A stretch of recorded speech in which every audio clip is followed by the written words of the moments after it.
안녕하세요. 강유정 대변인입니다. 만찬이 좀 늦게 끝나서 브리핑 시간이 좀 늦어졌습니다. 네, 45분부터 시작하기로 해서 시작하겠습니다. 조금 전 끝난 천지닝 상하이시 당 서기장과의 만찬, 그리고 어제 있었던 시진핑 주석과의 정상회담 관련해서 브리핑하겠습니다. 청와대 대변인 강유정입니다. 어제 있었던 이재명 대통령과 시진핑 주석의 정상회담 관련해서 몇 가지 인상적인 뒷이야기를 좀 들려드리겠습니다.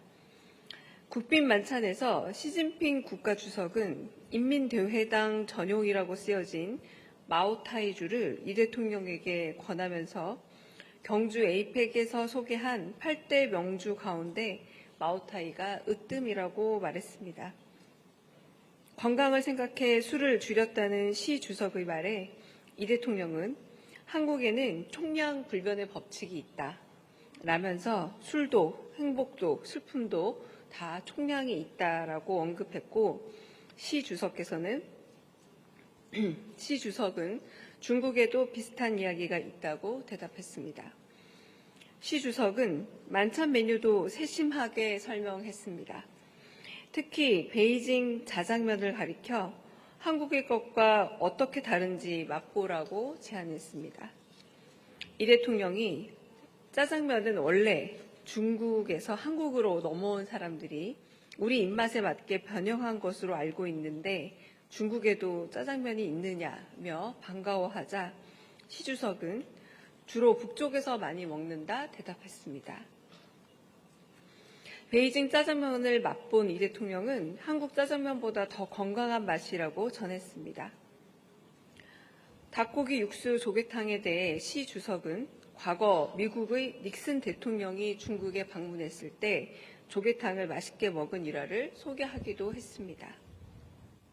만찬에 앞서 정상회담에서 이 대통령은 한국과 중국은 가까운 이웃으로 상생이 절실하다면서 혐중, 혐한 정서의 해결이 매우 중요하다 언급했습니다.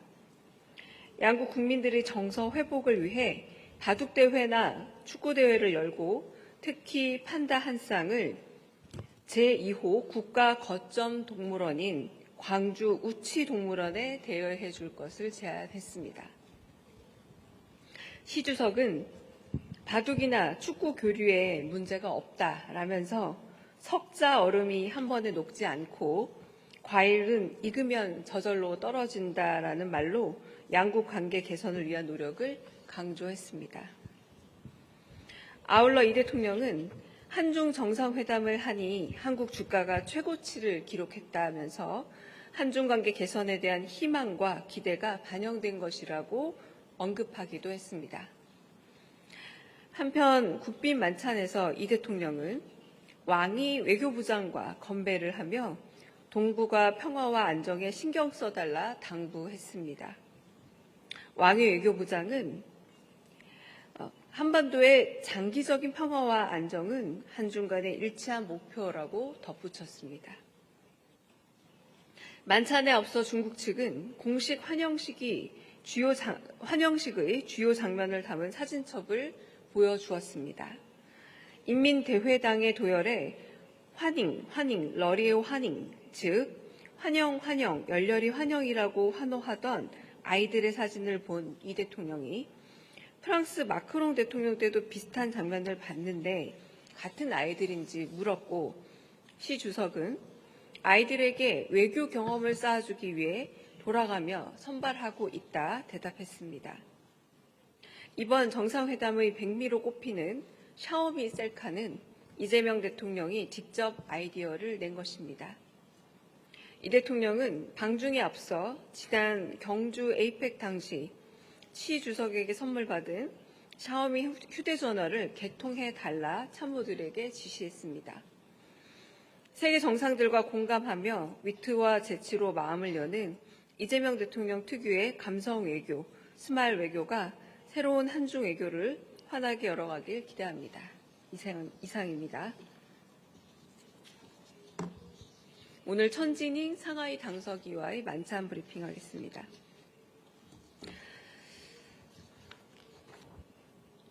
중국을 국빈 방문 중인 이재명 대통령은 1월 6일 상하이 방문 첫 일정으로 천지닝 상하이 당서기를 접견한 데 이어 만찬을 갖고 한국과 상하이 간 지방, 경제, 인적 교류 등 분야별 협력을 중심으로 상호 관심사에 대해 의견을 교환했습니다. 이 대통령은 대한민국 임시정부가 수립된 곳이자 수교 이후 한중 관계 발전을 이끌어온 상하이를 방문하게 되어 뜻깊게 생각하고 이번 방문을 계기로 한국 상하이 간 교류 협력이 더욱 확대되어 나가기를 바란다고 말했습니다. 천석이는 중국 경제, 금융 중심지인 상하이를 방문해 주신 것을 환영한다면서 상하이시도 한국과의 우호 협력 관계 증진을 위해 적극 노력해 나가고자 한다고 답했습니다.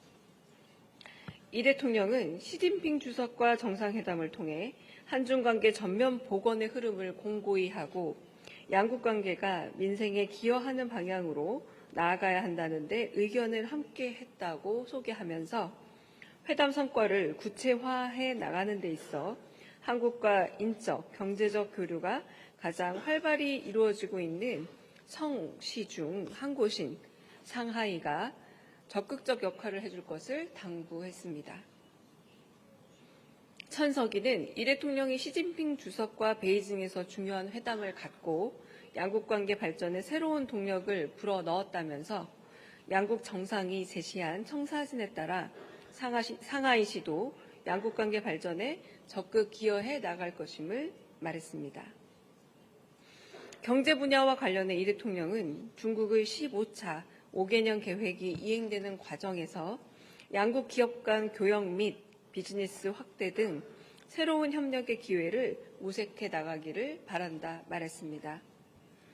천석이는 상하이시가 기업 친화적인 비즈니스 환경을 조성해 추진 중인 정책을 설명하면서 한국 기업을 포함한 외국 기업들에게 새로운 발전 기회와 협력 공간을 제공하기 위해 지속적으로 노력해 나갈 것이라고 말했습니다. 이 대통령은 양국민 간 설린 우호가 중요함을 강조하면서 이를 위해 한국과의 인적 문화 교류가 확대되기를 바란다고 했습니다. 또한 올해가 백범 김구 선생 탄생 150주년이자 상하이 임시정부 청사 100주년의 의미가 깊은 해임을 설명하고 상하이 지역 우리 독립운동 사적지에 대한 상하이시의 지속적인 관심과 협조에 사의를 표하고 당부를 했습니다. 천석이는 김구 선생과 상하이 인정청사에 대해 같은 마음이라고 하면서 독립사적 시설을 잘 관리해 왔다고 하고 양국민 간 우호정서 기반을 튼튼히 하면서 한국과의 인적 교류 확대 추세가 유지될 수 있도록 협력해 나가겠다고 했습니다. 이상입니다. 혹시 질의 있으시면 받겠습니다.